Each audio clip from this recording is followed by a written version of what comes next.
देखिए, निप्रोपेट्रोवस्क पर रूस के भीषण हमले चल रहे हैं यूक्रेन में। असॉल्ट यूनिट ने कई इलाकों पर कब्जा कर लिया है। मोलोदेस्को टाउन की तरफ बढ़ रहे हैं रूसी सैनिक। यूक्रेन के अंदर रूसी सैनिक आगे बढ़ रहे हैं। निप्रो बॉर्डर छोड़कर भागे हैं यूक्रेनी सैनिक। रूस ने यूक्रेन पर अभी तक का सबसे बड़ा हमला किया, सबसे बड़ी एयर स्ट्राइक करके यूक्रेन को दहला दिया। आधी रात में शुरू हुए हमले सुबह तक चलते रहे। 7 तरह की मिसाइल के अलावा 600 से ज्यादा ड्रोन दागे। हमले इतने तेजी से हो रहे थे कि यूक्रेन को पलटवार करने का मौका नहीं मिल पाया। जब यूक्रेन ने रूस के हमले रोकने की कोशिश की तो भी उसे भारी नुकसान उठाना पड़ा। इन हमलों से साफ हो चुका है कि यूक्रेन का रक्षा चक्रव्यूह पूरी तरह से ध्वस्त हो चुका है। आज रात रूस फिर हमला कर सकता है, क्योंकि पुतिन का प्लान है कि जल्द से जल्द यूक्रेन के सभी सैन्य ठिकानों को तबाह कर दिया जाए और ज़ेलेंस्की को सरेंडर पर मजबूर कर दिया जाए। इसके लिए ऑपरेशन अगस्त शुरू किया है, यानी अगले 60 दिन में क्रेमलिन यूक्रेन का संपूर्ण खात्मा कर सकता है।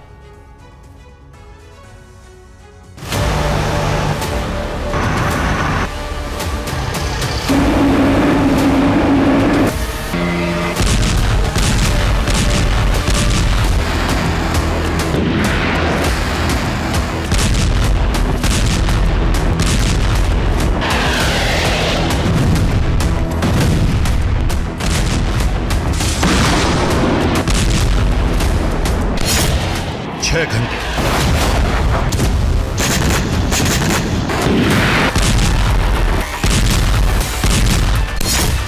60 मिसाइल,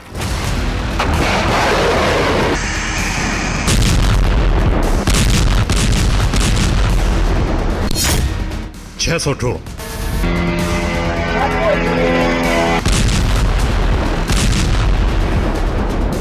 और रात भर दहलता रहा यूक्रेन।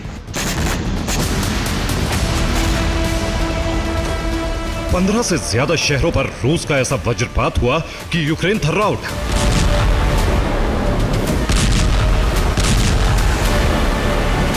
तबाही का दायरा इतना बड़ा था कि खार्किव से लेकर कीव तक कोहराम मचा।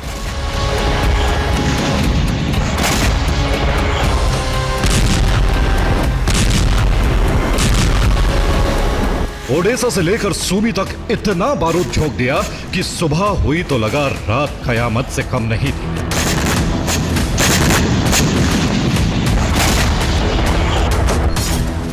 यूक्रेन की एयरफोर्स का कहना है कि रूस ने इससे बड़ा हमला अभी तक नहीं किया जब से युद्ध शुरू हुआ।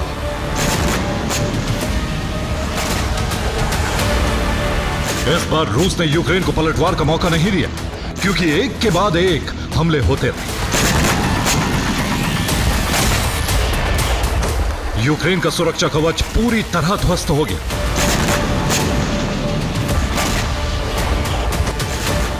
रूस ने हमले के लिए जिन हथियारों का इस्तेमाल किया उनके नाम सुनिए।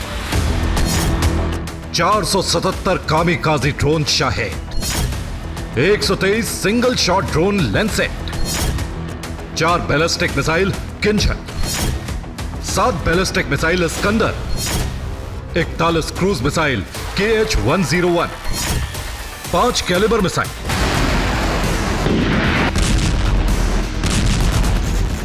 यूक्रेन का दावा है उसने 200 से ज्यादा ड्रोन मार गिराए। रूस के रक्षा मंत्रालय ने तस्वीरें जारी की जिसमें बताया है हमले में 417 ठिकानों को ध्वस्त कर दिया। इन हमलों में रूस ने यूक्रेन के 3 S-300 डिफेंस सिस्टम भी उड़ा दिए। यानी रूस पूरी तरह से यूक्रेन के सुरक्षा कवच को तहस नहस कर चुका है। इन हमलों का जवाब देने के लिए यूक्रेन ने F-16 स्क्वाड्रन को भेजा, लेकिन रूस के हमले रोकने में वो नाकाम रहे। इस दौरान एक F-16 को रूसी मिसाइल ने नष्ट कर दिया। इस हमले में एक यूक्रेनी पायलट भी मारा गया। दावा किया जा रहा है उसने 7 रूसी मिसाइल को इंटरसेप्ट किया था। मारे जाने वाले पायलट का नाम लेफ्टिनेंट कर्नल मैक्सिकम उस्तिमेंको है, जिसे डेनमार्क में F-16 की कॉम्बैट ट्रेनिंग मिली थी।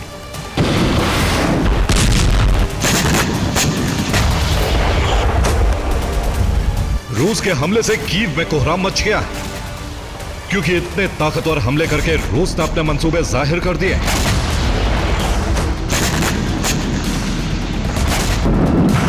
दरअसल रूस कीव को डिफेंस सिस्टम की खेप मिलने से पहले भारी तबाही मचा देना चाहता है और ज्यादा से ज्यादा इलाके पर कब्जा करना चाहता है। अगर एक बार अमेरिका से यूक्रेन को डिफेंस सिस्टम मिल गए तो रूस के लिए युद्ध थोड़ा मुश्किल हो जाएगा। इसीलिए रूस ने 60 दिन का टारगेट रखा है, यानी अगस्त तक यूक्रेन को खाक करके पुतिन अगले टारगेट की तरफ कूच करेंगे, जहां नाटो से टकराव होना तय है। तो रूस की तरफ से रात 1 बजे हमले शुरू हुए। कीव समेत 10 से ज्यादा शहरों पर हमले किए गए। इस दौरान लगातार सायरन बजता रहा। रूस ने रिहायशी इलाकों को भी टारगेट किया। कीव पर सबसे ज्यादा हमले किए गए। हमलों से कई इमारतों में आग लग गई। जान बचाने के लिए घर से निकलकर भागने लगे। अंडरग्राउंड ठिकानों में जाकर छिप गए। कई लोगों ने अंडरग्राउंड मेट्रो स्टेशन में शरण ली। कुछ लोग जमीन के नीचे बने शेल्टर होम पहुंच गए। कीव पर भीषण हमलों से आपातकाल लगा दिया गया।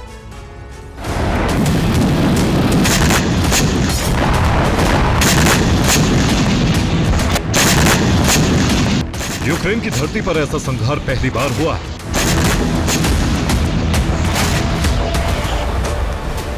जब रूस ने इतना बड़ा हमला किया, हमले से कीव थर्रा उठा। इमरजेंसी घोषित कर दी। कई तस्वीरें सामने आई जिसमें दिख रहा है कीव के लोग जान बचाने के लिए बंकर में जा छुपे। कीव में कई अंडरग्राउंड ठिकानों को बंकर में बदल दिया गया है। जब से रूस ने हमले शुरू किए हैं, कई रेलवे स्टेशन, मेट्रो स्टेशन और अस्पतालों के बेसमेंट और अंडरग्राउंड पार्किंग को लोगों की जान बचाने के लिए इस्तेमाल किया जा रहा है।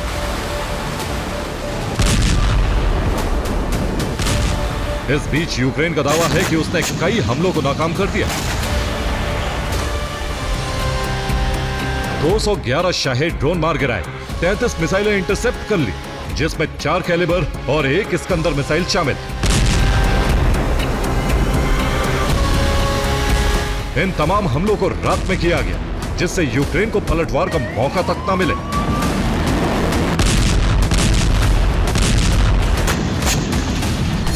हमले के लिए एंगेल्स और ओलेनिया एयरबेस का इस्तेमाल रूस ने किया। एंगेल्स से ड्रोन हमले किए, जबकि ओलेनिया से मिसाइल स्ट्राइक की। कई मिसाइलें पोलैंड बॉर्डर पर गिरी, जबकि दूसरी तरफ ओडेसा नेवल बेस पर भी हमला किया। कई मिसाइलें तो आगे रोमानिया बॉर्डर तक पहुंची थी, यानी यूक्रेन को चौतरफा घेर कर जमीन और आसमान से हमले किए। हालांकि यूक्रेन ने भी हमले रोकने की भरपूर कोशिश की, लेकिन रूस ने इतनी तेजी से हमले किए कि यूक्रेन के हमले रोकने की कोशिश नाकाम साबित हुई।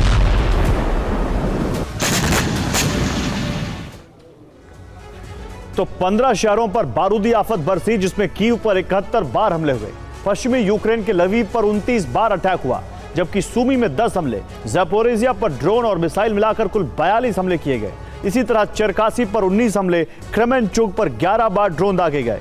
निकोलेव पर भी 11 ड्रोन हमले हुए, जबकि डोनबास के लुहांस्क पर 9 हमले और डोनेट्स्क पर 32 हमले किए गए थे। इन हमलों से यूक्रेन थर्रा गया।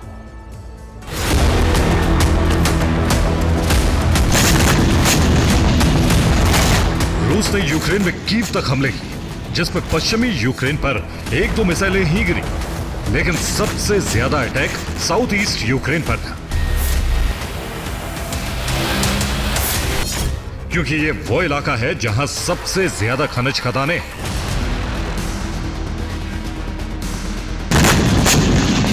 रूस इस बेशकीमती खजाने पर कब्जा करना चाहता है। साथ ही ओडेसा पोर्ट से लेकर साउथ ईस्ट यूक्रेन के शहरों से लगते काला सागर तट पर संपूर्ण कंट्रोल चाहता है।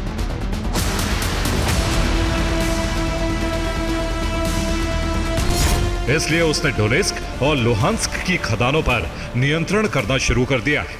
सबसे ज्यादा हमले भी यहीं किए गए। इस दौरान 2 खदानों पर कब्जा कर लिया, जिसमें रेयर मिनरल्स लिथियम निकाला जाता है। हेवचे की वस्के और पोलो की वस्के खदानों में यूक्रेन में मिलने वाले लिथियम का 50% मिलता है।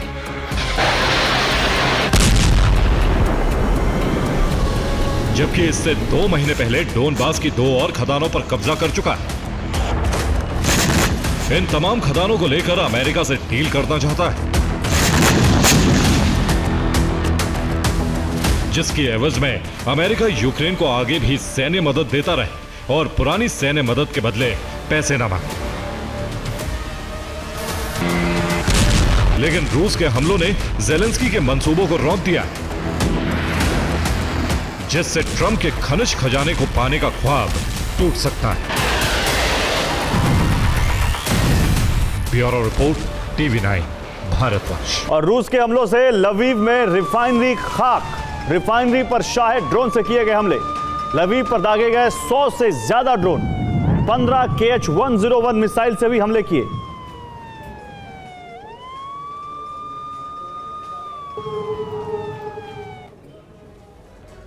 तो इधर रूसी राष्ट्रपति ने कीव को दहलाया तो ज़ेलेंस्की ने प्रतिशोध लेने में वक्त नहीं लगाया। दरअसल यूक्रेन ने रूस के 2 एयरबेस पर भीषण ड्रोन हमले किए। इन हमलों में रूस के कई फाइटर जेट और हेलीकॉप्टर तबाह होने की खबर है।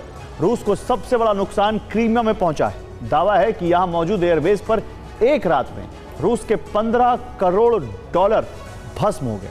ये ड्रोन यूक्रेन बॉर्डर के पास से दागे गए थे, लेकिन दावा है कि इस पूरे ऑपरेशन की कमान यूक्रेन की खुफिया एजेंसियों को दी गई।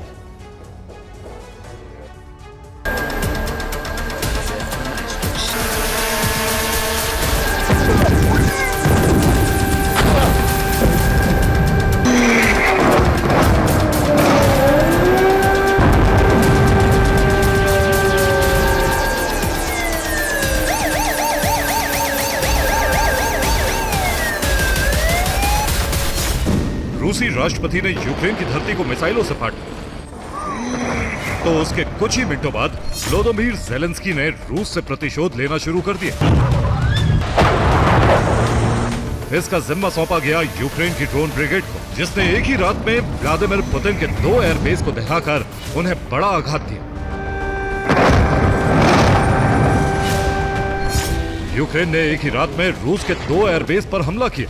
पहला हमला क्रीमिया में मौजूद किरोवस्के एयरबेस पर किया गया, जबकि दूसरा हमला यूक्रेन बॉर्डर से 300 किलोमीटर दूर वोल्गोग्राद में किया। यूक्रेन ने यहां मौजूद मोनिलोवका एयरबेस पर जबरदस्त तबाही मचाई। इन हमलों के लिए यूक्रेन ने अपने ड्रोन्स का इस्तेमाल किया। रूस को सबसे बड़ी चोट क्रीमिया में पहुंची। दावा है कि यूक्रेन ने एयरबेस के एक बड़े हिस्से को नुकसान पहुंचाया है। ये क्रीमिया के किरोवस्के एयरबेस का वीडियो है, जिसे एयरबेस से कुछ किलोमीटर दूर से रिकॉर्ड किया गया। वीडियो में देखा जा सकता है एयरबेस पर जबरदस्त आग लगी है। हर तरफ सिर्फ धुआं ही धुआं है। एयरबेस पर रह रहकर धमाके भी हो रहे हैं।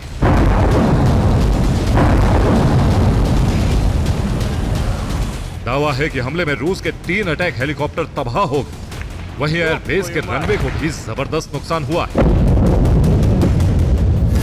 क्रीमिया एयरबेस के साथ ही शहर के अलग अलग हिस्सों में भी विस्फोट की आवाजें सुनी।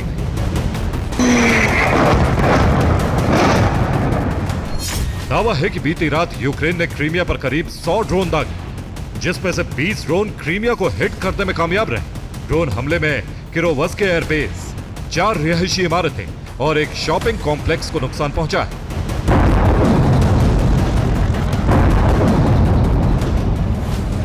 क्रीमिया में मची तबाही ज़ेलेंस्की के लिए बड़ी कामयाबी मानी जा रही है।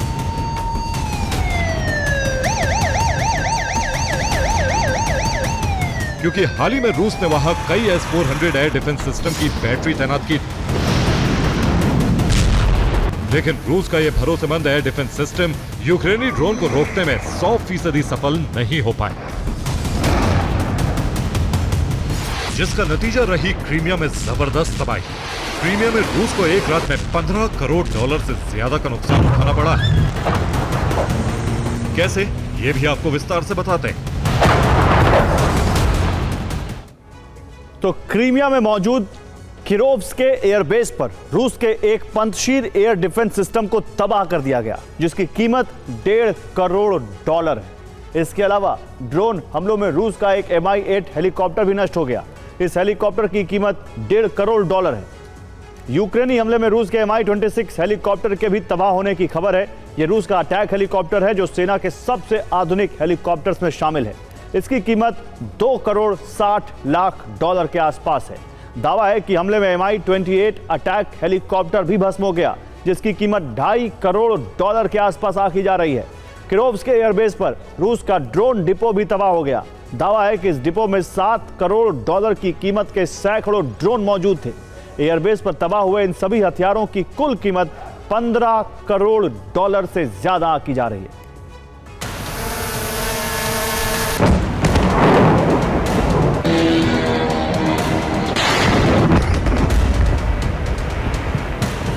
क्रीमिया के बाद यूक्रेन का दूसरा बड़ा टारगेट था मेरिनोवका एयरबेस।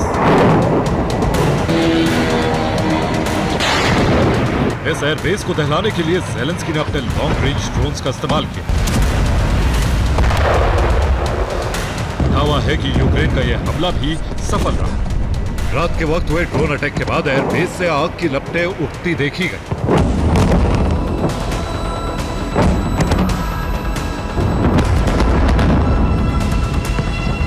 हमले में एयरबेस पर मौजूद 4 फाइटर जेट को नुकसान पहुंचने की खबर। दावा है कि ये फाइटर जेट यूक्रेन पर बमबारी के लिए तैयार थे। इन पर मिसाइलें और बम लोड किए जा चुके थे। कुछ देर बाद ये यूक्रेन पर हमले के लिए टेक ऑफ करने वाले थे, लेकिन उड़ान से पहले ही यूक्रेनी ड्रोन्स ने इन्हें तबाह कर दी। मेरिनोवका एयरबेस की कुछ सैटेलाइट तस्वीरें भी सामने आई। दावा है कि इन तस्वीरों में नजर आ रहे ये काले धब्बे रूसी फाइटर जेट की तबाही के निशान। मेरिनोवका एयरबेस पर तबाह हुए फाइटर जेट ज़ेलेंस्की के लिए बड़ी कामयाबी माने जा रहे हैं।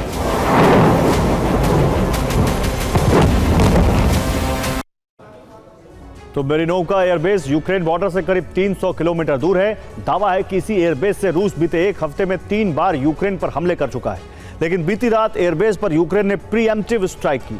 यूक्रेन के ड्रोन हमलों में रूस के 4 सुखोई 34 फाइटर जेट तबाह होने का दावा किया गया है। यूक्रेनी दावों के मुताबिक इन सभी फाइटर जेट को उड़ान भरने से कुछ देर पहले ही तबाह कर दिया गया।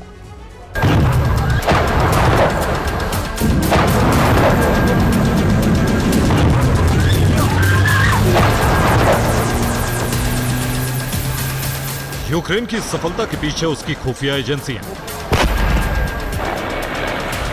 दरअसल क्रीमिया के किरोव्स्क के एयरबेस पर हमला एसबीयू के नेतृत्व में किया गया था, जबकि वोल्गोग्राद के मेरिनोवका एयरबेस पर हमले की प्लानिंग HUR ने की थी, जो पूरी तरह से सफल रही। रात में हुए हमलों के बाद दिन में भी यूक्रेन का अटैक जारी रहा। यूक्रेन ने बेल्गोरोद में मौजूद बिजली सब स्टेशन को तबाह कर डाला। दावा है कि बिजली सब स्टेशन तबाह होने की वजह से करीब 40 से ज्यादा परिवार अंधेरे में रहने के लिए मजबूर। दरअसल बीते कुछ हफ्तों से यूक्रेन बेहद आक्रामक है, जिसका खामियाजा रूस को वॉर ग्राउंड में भी उठाना पड़ रहा है। यूक्रेन की रिपोर्ट के मुताबिक बीते 2 हफ्ते में रूस को बड़ा नुकसान पहुंचा है।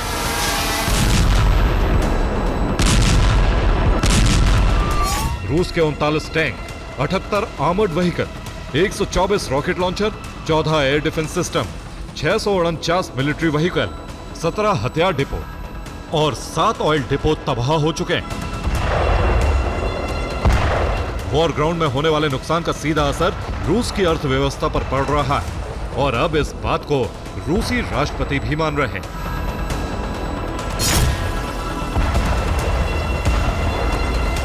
पुतिन ने स्वीकार किया है कि देश आर्थिक समस्याओं का सामना कर रहा है। ऐसे में रूस रक्षा खर्च में कटौती कर सकता है।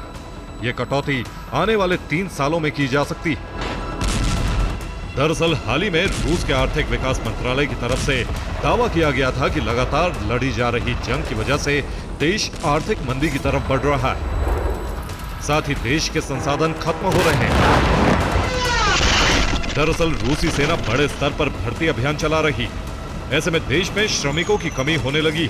मॉस्को की हायर स्कूल ऑफ इकोनॉमिक्स के मुताबिक 2025 के अंत तक देश में 26 लाख श्रमिकों की कमी होगी, जिसकी वजह से वेतन 16 साल के उच्चतम स्तर पर होगा, जिससे देश में महंगाई सभी रिकॉर्ड तोड़ सकती है। माना जा रहा है कि रूस की कमजोर होती अर्थव्यवस्था का बड़ा फायदा यूक्रेन और नाटो को मिल सकता है। अगर पुतिन रक्षा बजट में कटौती करते हैं तो रूसी सैनिकों का हौसला टूटना तय है, जो इस जंग को 360 डिग्री पलट सकता है। Bureau report, TV9 Bharatvarsh. के एक होटल में लगी भीषण आग। होटल की 3 मंजिल को बड़ा नुकसान पहुंचा है। 2 महीने पहले ही खुला था यह होटल। आग लगने की वजह की जांच जारी।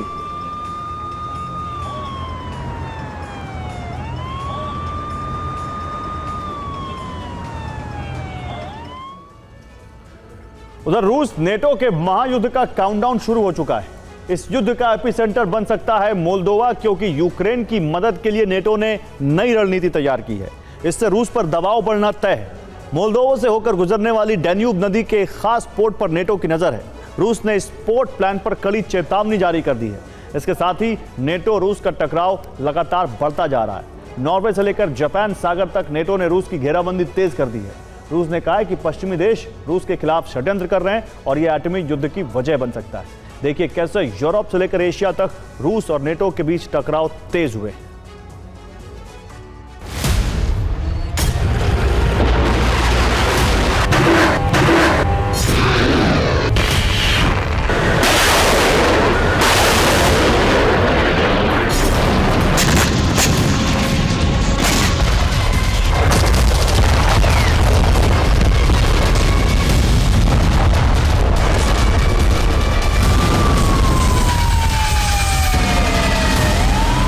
पूरा यूरोप युद्ध के मुहाने पर खड़ा है,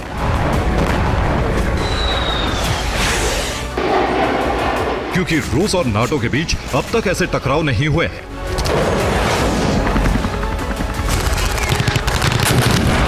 एक जरा सी चूक तीसरे विश्व युद्ध का कारण बन सकती है। महायुद्ध के 3 एपिसेंटर बन चुके हैं। नॉर्वे, मोल्दोवा, जापान सागर में रूस घिर चुका है। बाल्टिक सागर में नाटो के साथ रूसी वायुसेना की झड़प हुई है। रूस ने नाटो के लिए अंतिम चेतावनी जारी कर दी है।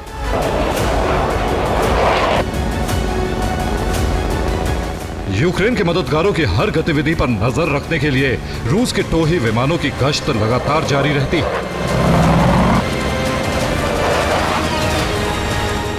27 जून को रूस के टोही विमान बाल्टिक सागर पर गश्त लगा रहे थे, तभी नाटो वायुसेना के विमानों से रूसी वायुसेना का आमना सामना हुआ।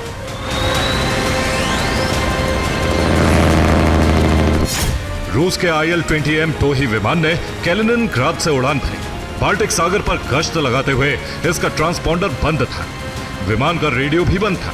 यह जर्मन और पॉलिश एयर स्पेस की तरफ बढ़ रहा था। जर्मनी के 2 यूरो फाइटर टाइफून इसे चेतावनी देने पहुंचे। रूसी विमान जर्मनी के यूजडोम से 40 किलोमीटर दूर था। चेतावनी मिलने के बाद यह बाल्टिक सागर के अंतर्राष्ट्रीय वायु क्षेत्र में लौट गया।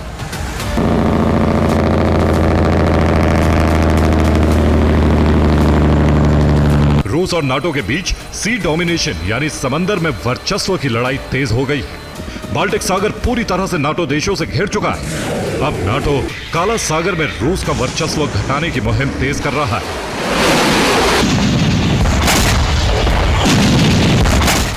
नाटो ने मोल्दोवा में एक अहम सामरिक ठिकाना बनाने का प्लान तैयार किया है। नाटो बहुत जल्द मोल्दोवा के जूरजुलेस्ती पोर्ट पर अपना बेस बना सकता है। 2021 में रोमानिया के EBRD यानी European bank for reconstruction and development ने इस पोर्ट को खरीदा था। अब EBRD इस पोर्ट को बेचना चाहता है। दावा है कि EBRD इस वक्त नाटो के संपर्क में है। मोल्दोवा के पूर्व राष्ट्रपति व्लादिमीर वोरोनिन ने जूरजुलेस्ती पोर्ट सौदे का विरोध किया है। वोरोनिन ने कहा है कि यह मोल्दोवा की संप्रभुता से समझौता होगा।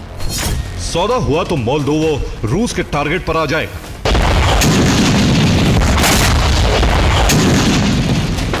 नाटो के समर्थक मोल्दोवा के साथ पहले ही रूस का टकराव है। अगर जूरजुलेस्ती पोर्ट पर नाटो का बेस बना तो इससे रूस पर दबाव बढ़ना तय है। तो मोल्दोवा में डैन्यूब नदी पर जूरजुलेस्ती पोर्ट है जो काला सागर के बहुत करीब है। मोल्दोवा का यह पोर्ट रूस से 830 किलोमीटर की दूरी पर है। ये पोर्ट मोल्दोवा का काला सागर से कनेक्शन जोड़ता है। अगर हंगारियन बैंक ने इसे नेटो को बेचा तो यहां नेटो के सैन्य बेस बनना तय है। ऐसा हुआ तो ये रूस के सबसे करीब नेटो ठिकाना बन जाएगा। रूस के पास नेटो का बेस बनने से क्रेमलिन पर रणनीतिक दबाव बढ़ना तय है। ऐसा हुआ तो मोल्दोवा रूस के टारगेट पर आ जाएगा।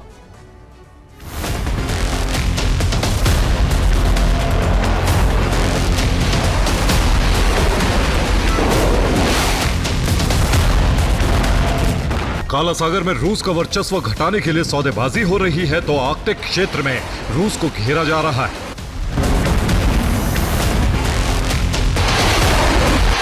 रूस ने कहा है कि ग्रीनलैंड के करीब स्वालबार्ड में रूसी गतिविधियों में नॉर्वे बाधा डाल रहा है। नॉर्वे में रूस के राजदूत निकोलाई कोर्चुनोव ने कहा है कि स्वालबार्ड द्वीप समूह पर नॉर्वे नियंत्रण बढ़ा रहा है। 1920 में स्वालबार्ड संधि के तहत स्वालबार्ड को स्पेशल इकोनॉमिक जोन घोषित किया गया था। इस संधि के सदस्य देश आर्कटिक के इस क्षेत्र में अपने वैज्ञानिक शोध और कारोबारी गतिविधियां चला सकते हैं। लेकिन रूस का आरोप है कि नॉर्वे रूसी मिशन के खिलाफ काम कर रहा है। नॉर्वे स्वालबार्ड संधि का उल्लंघन कर रहा है।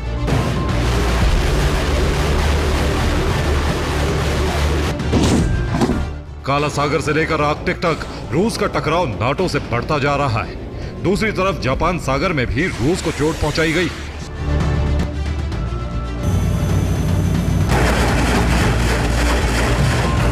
ये रूसी शिप मैरिलोन की तस्वीर है। जापान सागर में व्लादिवोस्तोक के करीब ये शिप गश्त लगा रहा था, तभी अचानक इसमें जोरदार धमाका हुआ।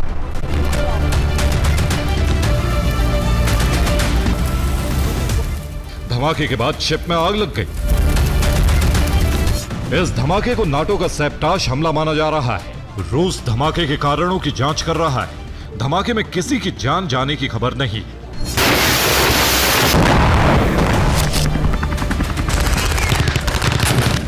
रूस ने नाटो की इन गतिविधियों पर गंभीर चेतावनी जारी कर दी। रूस के विदेश मंत्री सर्गेई लावरोव ने कहा है कि ईयू नाटो यूक्रेन युद्ध को रूस के खिलाफ हथियार की तरह इस्तेमाल कर रहे हैं। पश्चिमी देशों के साथ रूस का टकराव अभूतपूर्व स्थिति में है। पश्चिम ने एक बार फिर रूस के खिलाफ युद्ध कर दें और रूस को रणनीतिक रूप से हराने का फैसला किया है। पश्चिम की नाजी ताकतें कभी रूस को हराने में सफल नहीं हुई और ना कभी होंगी।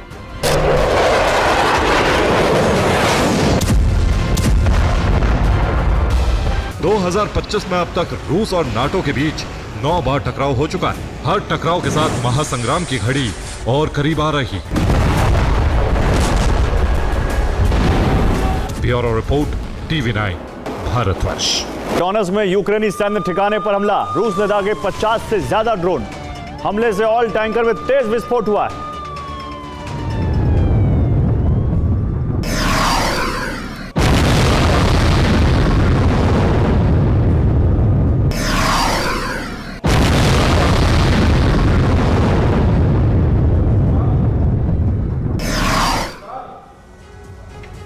तो ईरान पर हमले के बाद मध्य पूर्व की स्थिति लगातार बिगड़ती जा रही है। इस क्षेत्र में सीज फायर के अगले ही पल इजरायल ने शांति भंग की और फिर अमेरिका के राष्ट्रपति ने ईरान पर दोबारा हमले का ऐलान भी कर दिया। हालांकि अमेरिका ने दोबारा हमले के लिए खुद पर शर्तें लगाई। शर्त यह है कि ईरान के पास अगर यूरेनियम है तो ही हमला होगा, और हमले के लिए अमेरिका का काम आसान कर दिया IAEA ने, जिसके बाद इजरायल और अमेरिका ने अपने अपने स्तर पर बड़े पैमाने पर तैयारी शुरू कर दी है। अब क्या होगा ईरान के मोर्चे का कल, देखिए इस रिपोर्ट में।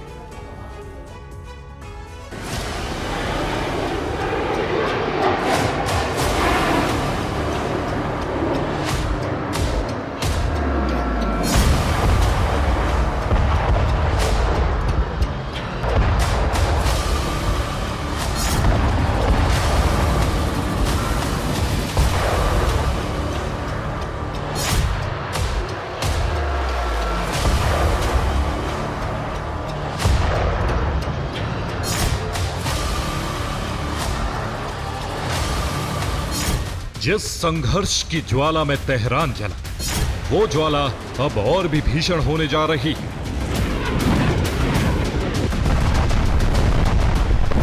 कतर में अमेरिका के जिस बेस पर हमले के बाद तेहरान में जश्न हुआ, वो जश्न अब संघर्ष के ऐसे मातम में बदलने जा रहा है जिसका कोई भी समाधान नहीं होगा। यूएस इजराइल तैयार, ईरान पर करेंगे प्रहार।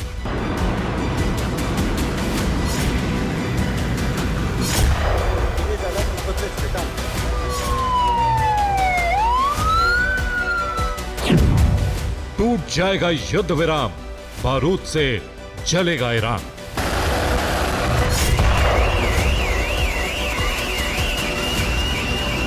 ईरान के साथ संघर्ष बढ़ाने वाले संघर्ष का यह वीडियो महज एक ट्रेलर जिसमें इजरायली वायुसेना ने ईरान के शिराज शहर के पास IRGC एरोस्पेस फोर्स को निशाना बनाए।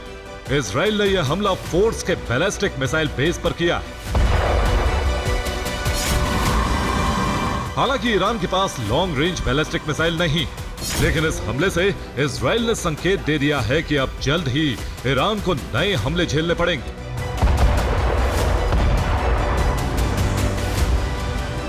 और इस संकेत की पुष्टि करता है ट्रंप का एक दिन पहले दिया गया बयान।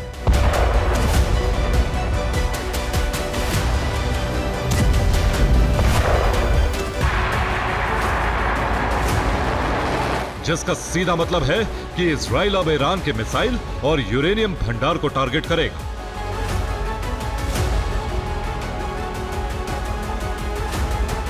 और अमेरिकी सेना फिर ईरान के न्यूक्लियर ठिकानों को ध्वस्त करने के लिए मध्य पूर्व में ऑपरेशन शुरू करेगी।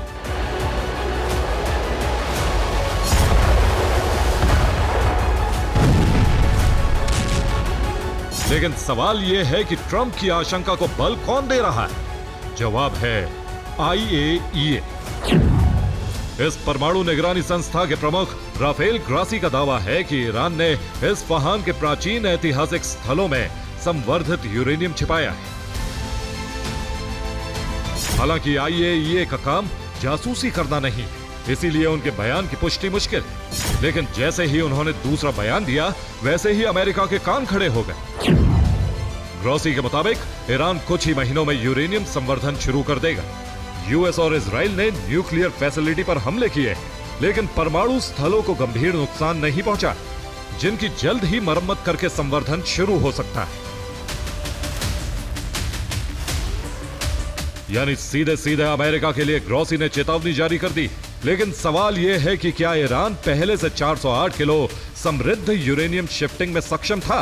अगर यह सच है तो फिर ईरान के न्यूक्लियर ठिकाने तलाशना अब भी आसान नहीं होगा।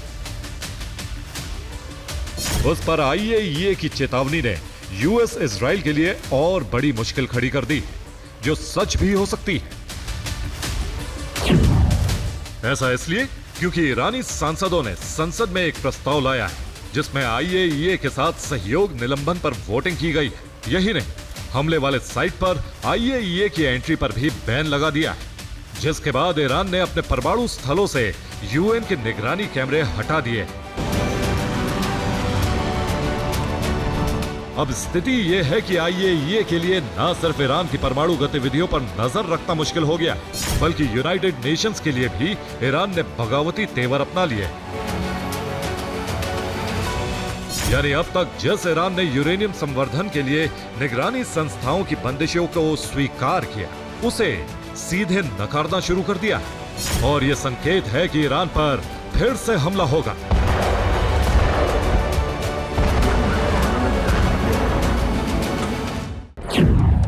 जिसका प्रमाण यह है कि इजराइल ने सीज फायर का उल्लंघन करना शुरू कर दिया।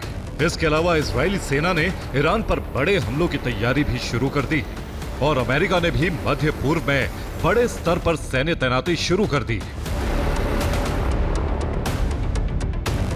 जिसका सीधा मतलब है कि ना तो ईरान अब अपने परमाणु कार्यक्रम पर किसी से कोई समझौता करे, न ही इजराइल और अमेरिका ईरान के खिलाफ कदम उठाने से रुकेंगे।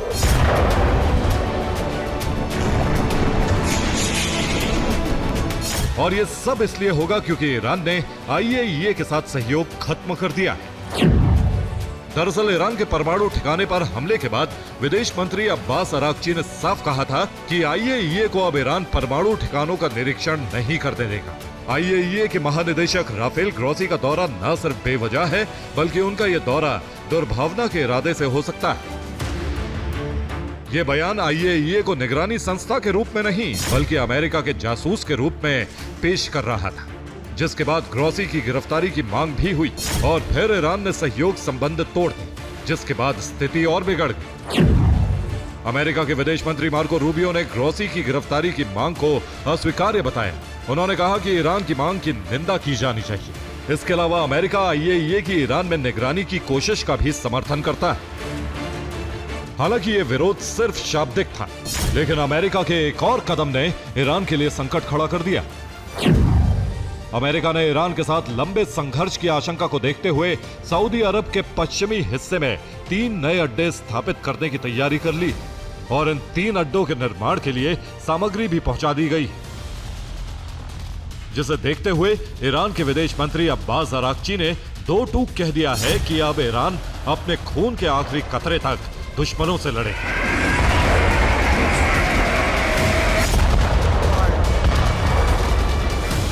तो क्या अब तक की स्थिति में ईरान नैतिक जीत के साथ सख्त तेवर अपना रहा है?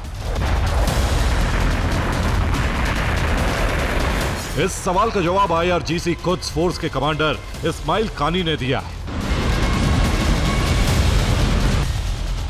यानी ईरान यूरेनियम बचाना अपनी जीत मानता है और वो अब नहीं रुकेगा। लेकिन ईरान नहीं रुका तो यह भी तय है कि जुलाई में अरब विनाश के लिए बारूदी द्वार खुल जाए।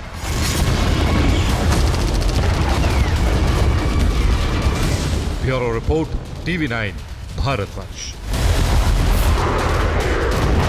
तो एक तरफ डोनाल्ड ट्रंप दावा कर रहे हैं कि अगले 7 दिन में गाजा में युद्ध विराम हो जाएगा, लेकिन दूसरी तरफ नेतन्याहू हैं जो हर घंटे जंग को और बड़ा बना रहे हैं। गाजा, लेबनान, सीरिया, यमन, बीते 24 घंटे में इजराइल ने 4 जंगी मोर्चों पर धावा बोला है। IDF के ताजा ऑपरेशन में हमास, हिजबुल्लाह और हुती इजराइल के तीनों दुश्मनों को भारी नुकसान पहुंचा है। अब सवाल यह कि क्या ट्रंप का 7 दिन में युद्ध विराम वाला वादा सिर्फ एक भ्रम है या फिर नेतन्याहू ने ठान लिया है कि इन्हीं 7 दिनों में हर दुश्मन, हर प्रॉक्सी, यहां तक कि ईरान के हर मोहरे को खत्म कर देना है।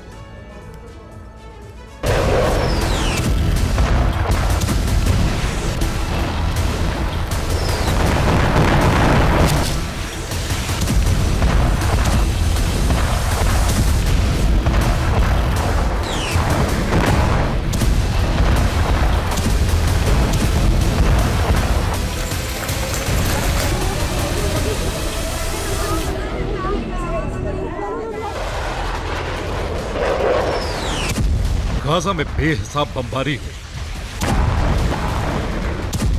60 और लोगों की मौत हो गई। इजराइल के लेबनान में नया मोर्चा खोल दिया, दक्षिणी लेबनान में ड्रोन स्ट्राइक की। हिजबुल्लाह के ठिकानों पर भीषण बमबारी और हिजबुल्लाह की एंटी टैंक मिसाइल यूनिट का कमांडर अब्बार अल हसन वहबी मारा गया।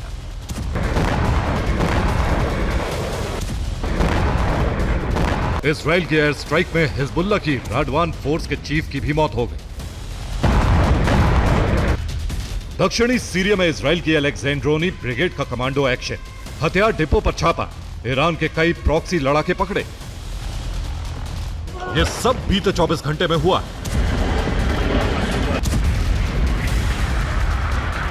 गाजा में बम बरस रहे हैं, लेबनान में एयर स्ट्राइक हो रही और सीरिया में इजराइल का कमांडो एक्शन चल रहा है। अचानक इजराइल की डिफेंस फोर्स ने गाजा से लेकर लेबनान, सीरिया और यमन तक एक्शन तेज कर दिया है।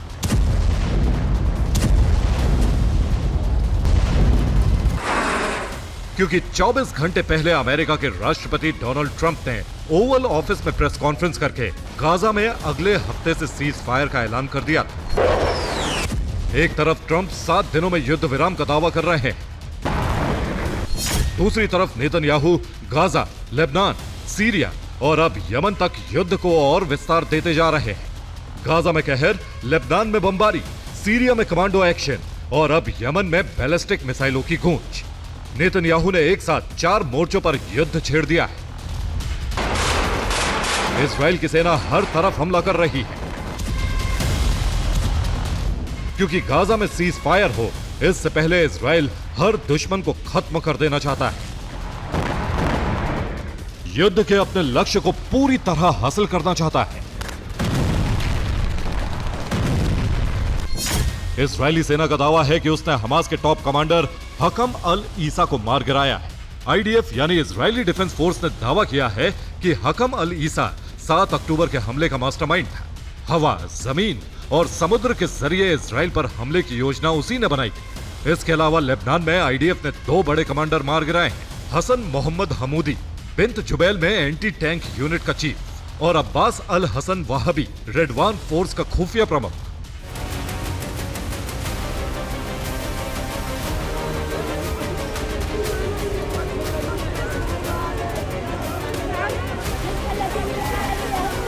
इस बीच गाजा में हो रहे विनाश पर एक नई रिपोर्ट आई जो बता रही है कि गाजा पट्टी में इजराइल की गोलीबारी ने इस युद्ध को 21वीं सदी का सबसे खूनी युद्ध बना दिया है।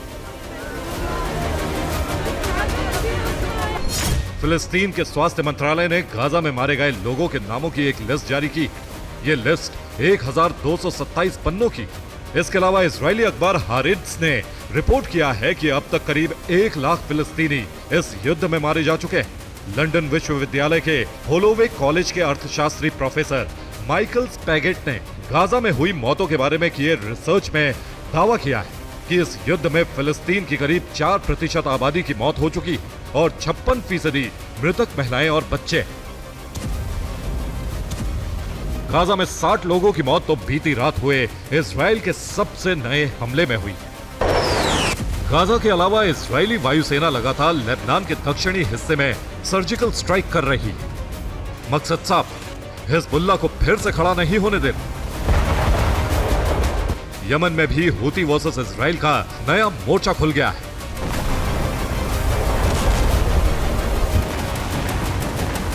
यमन से इजराइल के बेरशेबा शहर पर बैलिस्टिक मिसाइल दागी गई।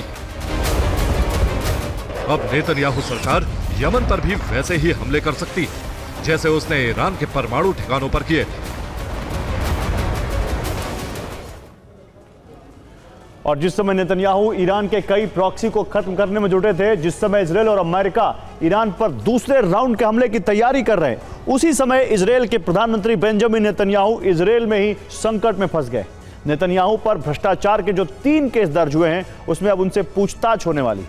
इजरायली कोर्ट ने नेतन्याहू को समन किया है। इजरायली अदालत के इस फैसले से अमेरिका के राष्ट्रपति डोनाल्ड ट्रंप बुरी तरह से क्यों भड़क गए, अब हम आपको इससे जुड़ी रिपोर्ट दिखाते हैं।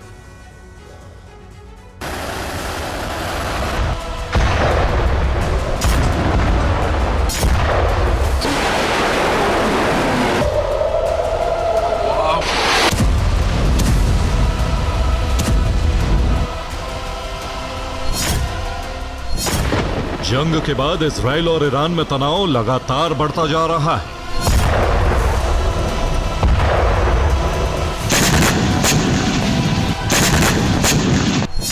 दोनों देशों में जो सीजफायर लागू है वो किसी भी वक्त टूट सकता है।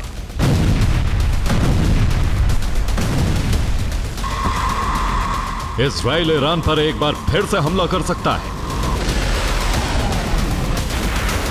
जिस वक्त इजराइल एक नई जंग की तरफ बढ़ रहा है, उसी वक्त इजराइल के प्रधानमंत्री बेंजामिन नेतन्याहू नई मुश्किल में फंस गए हैं।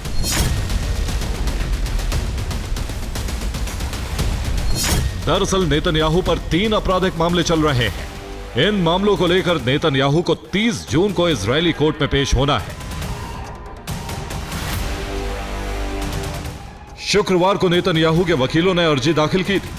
इसमें कहा गया था कि इजराइल अभी युद्ध में फंसा है, नेतन्याहू को पेशी के लिए 2 हफ्तों की मोहलत दी जाए।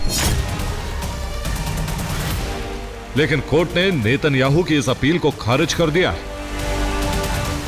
इजराइल में नेतन्याहू पर कानूनी संकट बढ़ा तो अमेरिकी राष्ट्रपति डोनाल्ड ट्रंप बुरी तरह से भड़क गए। उन्होंने ट्रुथ सोशल पर पोस्ट लिखकर न सिर्फ नेतन्याहू का बचाव किया, बल्कि उनके खिलाफ चल रहे आपराधिक मामलों की आलोचना भी की। ट्रंप ने इसे राजनीतिक साजिश बताते हुए लिखा है, इजराइल में नेतन्याहू के साथ जो हो रहा है वो बेहद गलत है। वो जंग के एक हीरो है और अमेरिका के साथ मिलकर उन्होंने ईरान के खतरनाक परमाणु कार्यक्रम को रोकने में शानदार काम किया है।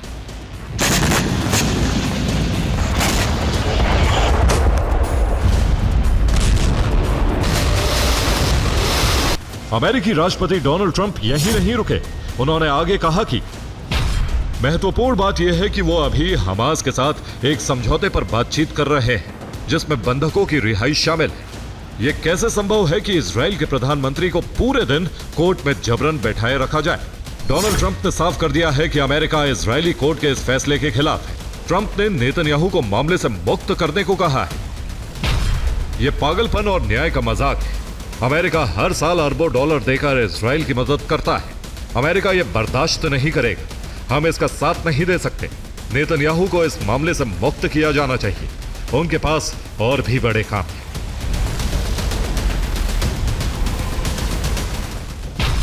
दरअसल 2019 में नेतन्याहू पर रिश्वतखोरी, धोखाधड़ी और विश्वासघात के आरोप में केस दर्ज हुए थे। 2020 से इन तीनों मामलों की सुनवाई शुरू हुई थी। अब इसी मामले में कोर्ट ने नेतन्याहू को पेश होने का आदेश दिया है। हालांकि नेतन्याहू पर जो 3 आरोप लगे हैं वो उससे अब तक इनकार करते आए हैं। ट्रंप ने नेतन्याहू का बचाव किया तो नेतन्याहू ने डोनाल्ड ट्रंप को धन्यवाद देने में देरी नहीं लगाई। नेतन्याहू ने सोशल मीडिया प्लेटफॉर्म एक्स पर लिखा, आपका फिर से धन्यवाद डोनाल्ड ट्रंप। हम दोनों मिलकर मिडिल ईस्ट को फिर से महान बनाएंगे। अब देखना यही है कि ट्रंप के हस्तक्षेप के बाद भी नेतन्याहू बच पाते हैं या नहीं। Bureau report, TV9 Bharatvarsh. Bharat से 5250 किलोमीटर दूर यूरोप का एक शांत देश अब खून से लाल है। सर्बिया की राजधानी बेलग्रेड में सड़कों पर हजारों छात्र उतर आए हैं।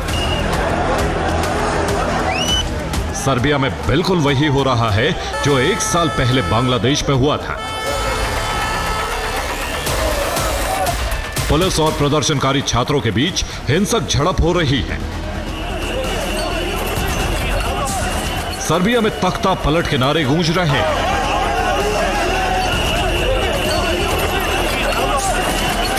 एक तरफ सर्बिया के राष्ट्रपति अलेक्जेंडर वुसिक से नाराज छात्रों की भीड़, दूसरी तरफ पुलिस की लाठियां, हथकड़ियां और आंसू गैस के गोले। सर्बिया की सड़कें गृह युद्ध की रणभूमि बन गई हैं। क्या पुतिन के करीबी सर्बिया के राष्ट्रपति अलेक्जेंडर वुसिक का 12 साल पुराना साम्राज्य ढहने वाला है?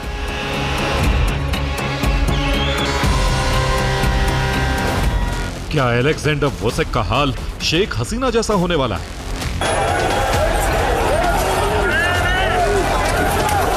प्रदर्शनकारी इसे आजादी की लड़ाई बता रहे हैं और नारे लगा रहे हैं, वुसिक को जाना ही होगा।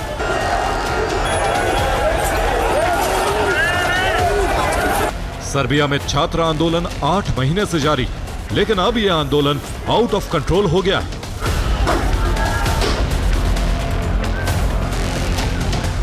सर्बिया में गृह युद्ध की यह चिंगारी 8 महीने पहले एक हादसे के बाद भड़की थी। 1 नवंबर 2024 को नोवी साड शहर में एक रेलवे स्टेशन की छत गिरने से 16 लोग मारे गए थे। इस घटना से सर्बियाई सरकार की लापरवाही और भ्रष्टाचार के खिलाफ भड़क रहा गुस्सा फूट पड़ा।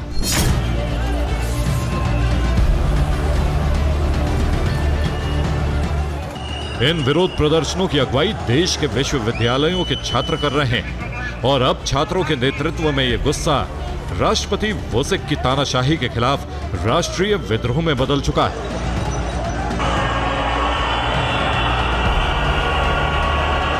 अब यह आंदोलन इतना बड़ा हो चुका है कि दबाव में सर्बिया के प्रधानमंत्री मिलोस वुचेविच इस्तीफा दे चुके हैं, लेकिन राष्ट्रपति वुसिक अब भी सत्ता पर काबिज है। Bureau report, TV9 Bharatvarsh.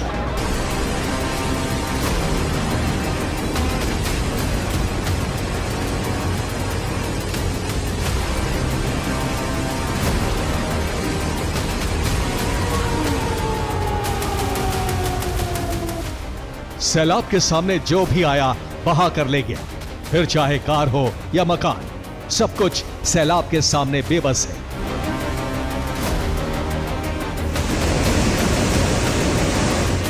ये तस्वीरें चीन की हैं, वही चीन जो प्रकृति को खिलौना समझकर खेलता है। लेकिन जब प्रकृति ने खेल दिखाया तो चीन में हाहाकार मच गया।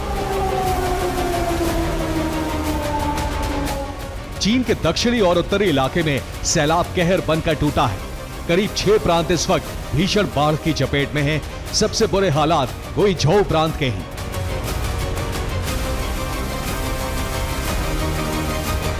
ये गुइझोउ प्रांत के रोंगजियांग की तस्वीरें हैं।